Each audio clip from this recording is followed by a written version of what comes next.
तो दोस्तों आज का जो टॉपिक है वो है कि ब्लड डोनेशन। इसके बारे में मैं कुछ बेसिक और विस्तार से बताने की कोशिश करूँगा इस वीडियो के अंदर कि ब्लड डोनेशन करना कितना ज़्यादा आवश्यक है और कितने टाइप्स के ब्लड डोनर होते हैं, कब कब आवश्यकता पड़ती है और हमें क्यों ब्लड डोनेट करना चाहिए, इसके इम्पोर्टेंस क्या है, या ब्लड डोनेट करने के बाद से हमारे बॉडी के अंदर कुछ इफेक्ट पड़ता है ब्लड डोनेशन करने से या नहीं पड़ता है। तो उसके पहले आप लोग चैनल को अगर सब्सक्राइब नहीं किए तो जरूर सब्सक्राइब कर लेना और बेल आइकन जरूर प्रेस कर देना। तो सबसे पहले हम जान लेते हैं कि ब्लड डोनेशन करने की आवश्यकता कब पड़ती है। तो दोस्तों कोई भी ऐसा व्यक्ति जब उसको एक्सीडेंटल इंजरीज होती है तो उस कंडीशन में ब्लड डोनेशन की ज़रूरत पड़ती है, क्योंकि इंजरीज होने की वजह से शरीर से बहुत सारे ब्लड स्रावित हो जाते हैं जिसकी वजह से ब्लड की ज़रूरत पड़ जाती है। या अगर किसी तरह की सर्जरी अगर हो रही है किसी व्यक्ति को, कोई ऐसा व्यक्ति जिसको ब्लड डिसऑर्डर हुआ है तो उसके बार बार ब्लड देने की ज़रूरत पड़ती है, तो ऐसे व्यक्तियों के लिए ब्लड डोनेशन की ज़रूरत पड़ती है। या कोई ऐसे प्री मैच्योर न्यूबॉर्न बेबी हो, यानी कि समय से पहले जन्मा हुआ बच्चा जिसको खून की कमी हो, तो वो खून की पूर्ति के लिए ब्लड डोनेशन की ज़रूरत पड़ती है।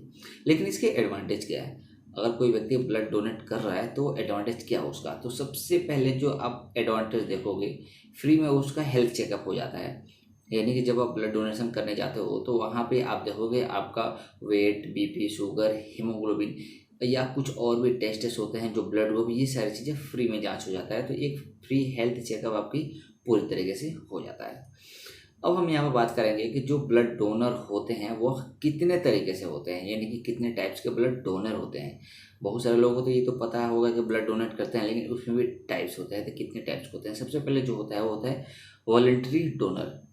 एक ऐसा व्यक्ति जो समाज के लिए, लोगों के हित के लिए ब्लड डोनेट करता है, उसको हम वॉलंटरी डोनर कहते हैं।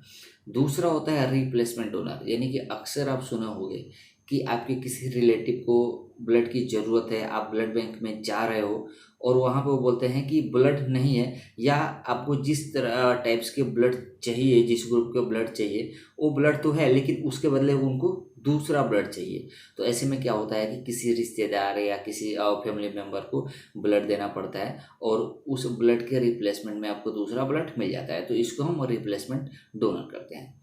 तीसरा होता है प्रोफेशनल डोनर। प्रोफेशनल डोनर ऐसे होते हैं दोस्तों कि जो पैसे लेके डोनेट करते हैं, यानी कभी किसी व्यक्ति को ब्लड की ज़रूरत पड़े तो आपसे कुछ अमाउंट लेंगे और अपना ब्लड आपको दे देंगे, यानी कि आपके आवश्यकता के अनुसार पेड करके आपको ब्लड मिल जाता है। तो ये प्रोफेशनल डोनर होते हैं। नेक्स्ट होता है दोस्तों अफ्रेसिस डोनर। अफ्रेसिस डोनर क्या होते हैं? ये ऐसे होते हैं कि इनके अपने ब्लड के कुछ पार्ट्स को ही डोनेट करना पड़ता है, जो कि स्पेसिफिक मशीन के द्वारा करना पड़ता है।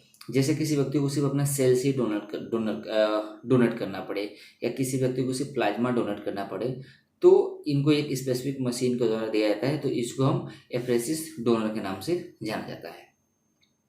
अब हम ये भी जान लेते हैं दोस्तों कि जब हम ब्लड डोनेट करते हैं तो उसको कितने भागों में डिवाइड किया गया है, कौन कौन से प्रोसीजर होते हैं जिसके थ्रू हमको ब्लड डोनेट करने चाहिए या करते हैं, तो उस प्रोसीजर को फॉलो किया जाता है। तो सबसे पहले हम जान लेते हैं कि प्री डोनेशन क्या होता है। प्री डोनेशन में अक्सर जब आप जाओगे ब्लड डोनेट करने के लिए तो उसमें आपका एज देखा जाएगा। एज आपका 18 से लेकर 60 साल होना चाहिए और वजन किया जाएगा। वजन आपका 45 से लेके 60 केजी तक वजन होना चाहिए। तो अक्सर इसमें देखा जाता है जो भी व्यक्ति जिसका वजन 45 से लेकर 60 केजी के बीच में है वो 350 ml से 450 ml तक ब्लड डोनेट कर सकता है। उस व्यक्ति का ब्लड ग्रुप भी सबसे पहले हमको जांच कर देखा जाता है कि उसका ब्लड ग्रुप कितना है। उस व्यक्ति का हीमोग्लोबिन कम से कम 12.5 ग्राम से ऊपर होना चाहिए, यानी कि 12.5 ग्राम पर डेसीलीटर से ज़्यादा होना चाहिए, तो वह ब्लड डोनेट कर सकता है। और यह ब्लड डोनेट करने में जो टाइम लगता है दोस्तों 15 से 20 मिनट तक लगता है। ये सारी चीज़ें होने के बाद से आफ्टर डोनेट में जब आप डोनेशन कर रहे हो तो उसके बाद की जो प्रक्रिया होती है दोस्तों कि ये देखा जाता है कि उस व्यक्ति को HIV तो नहीं है, हेपेटाइटिस B तो नहीं है, hepatitis C, malaria, dengue, typhoid, ये सारी चीज़ें उसको तो नहीं है। अगर होता है तो वह व्यक्ति ब्लड डोनेट नहीं कर सकता है। और कुछ ऐसी बीमारी है जिसमें कि आप कभी भी डोनेट नहीं कर सकते, और कुछ ऐसी बीमारी है कि एक टाइम पीरियड रखा गया है, उस टाइम के बाद से फिर आप ब्लड डोनेट कर सकते हो। आफ्टर ब्लड डोनेट होने के बाद से क्या किया जाता है कि ब्लड बैंक के द्वारा आपको कुछ फ्लूइड दिया जाता है पीने के लिए, जिससे कि आप डिहाइड्रेशन से आपको बचाया जा सके, क्योंकि शरीर से जब ब्लड निकलता है तो डिहाइड्रेशन होने का चांसेस बना रहता है। तो उसके लिए आपको टाइम टाइम पे बोला जाता है कि आप फ्लूइड लेते रहिए और ज़्यादा से ज़्यादा पानी पीते रहिए।